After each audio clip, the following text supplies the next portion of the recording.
Making card predictions is easier than you might think.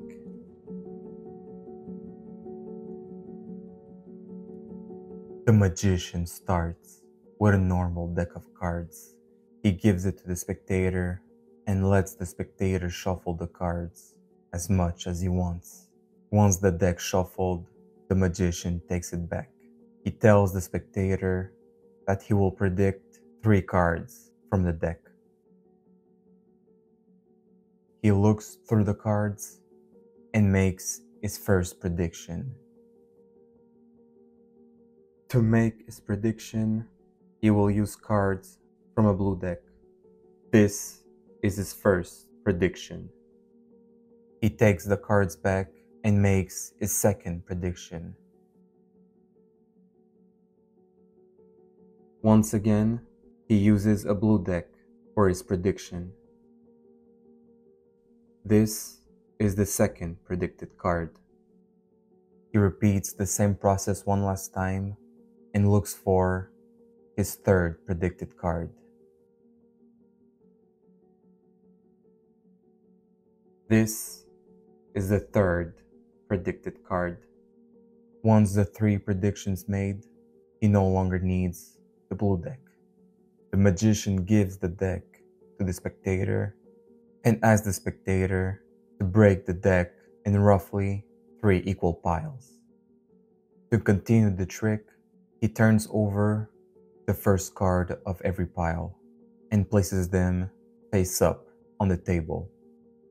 He takes the pile completely to his left, and he tells the spectator that he will deal cards on the table based on the value of the first card in front of the pile. In this case, the value of the card is 8. Therefore, he deals 8 cards on the table. Once the 8 cards dealt, he deals 1 card on the middle pile and 1 card on the right pile. He takes the middle pile and follows the same steps. This time, the value of the card is 3. He deals 3 cards and deals 1 card on top of the 2 other piles. He repeats the same process one last time. This time, the value of the card is 2. He deals 2 cards and places 1 card on top of the 2 other piles.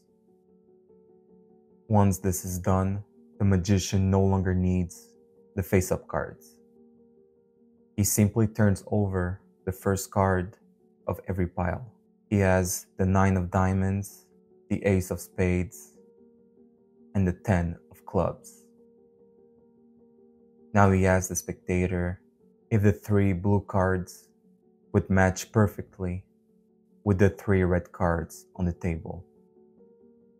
The spectator doesn't know what to say.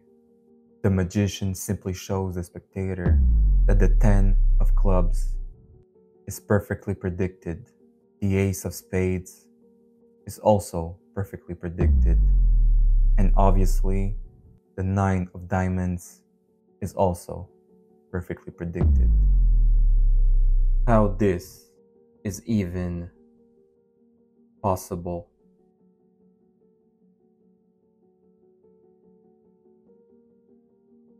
To perform this trick, start with a normal deck of cards. Give it to the spectator and let the spectator shuffle the cards as much as he wants. Once he's done shuffling, take the cards back and look through them. The card that you must look for is the one completely to the left. In this case, is the 6 of diamonds. Here's what you do from this point.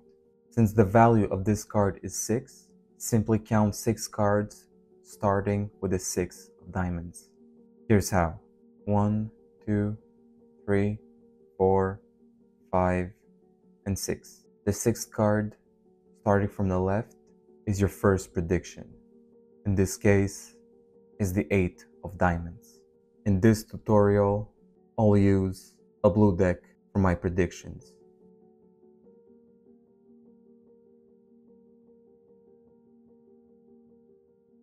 Once you've made your first prediction, take the cards back.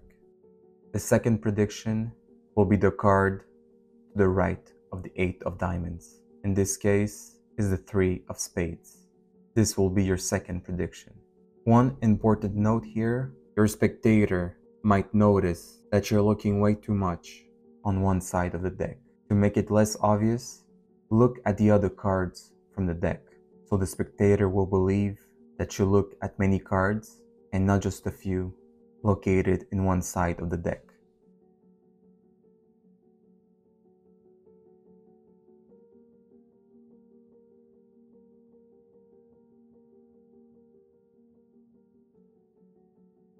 And finally, your last prediction will be the card next to the 3 of spades.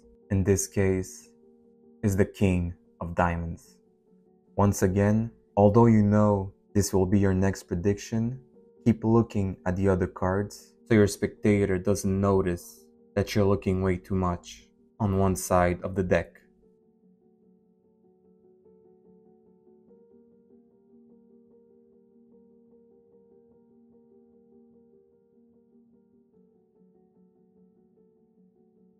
Here's an important note for you to know. The first card of the deck is the 6 of diamonds. Make sure it stays on top and also don't shuffle the deck, otherwise the trick won't work. The next step will be to separate the deck in roughly 3 equal piles. Simply give the deck to the spectator and ask him to make 3 equal piles of the deck. What's important here to know, the first pile that comes from the top of the deck must always be put to your right. This is the pile that contains the 6 of diamonds. Make sure it always stays to your right, otherwise the trick won't work. Once the roughly 3 equal piles are made, simply take the first card of each pile and place them face up in front of you. Now, you must count cards with those 3 piles on the table. Always start with the pile completely to your left and simply look at the value of the face-up card. In this case, the value of the card is 7. Deal 7 cards on the table, and once you're done, deal 1 card on the middle pile and 1 other card on the right pile, and simply put back the remaining cards on top of the left pile. Now continue with the middle pile.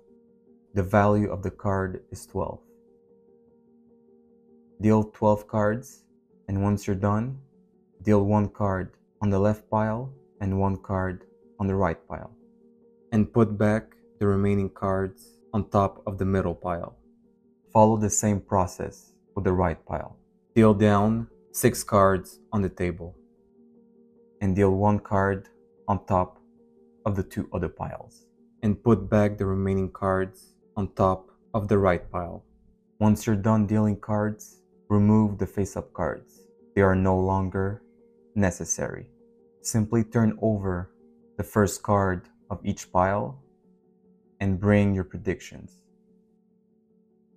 Simply ask your spectator if those face-up cards would match your predictions. Of course, if you follow everything perfectly, your predictions will always match the face-up cards.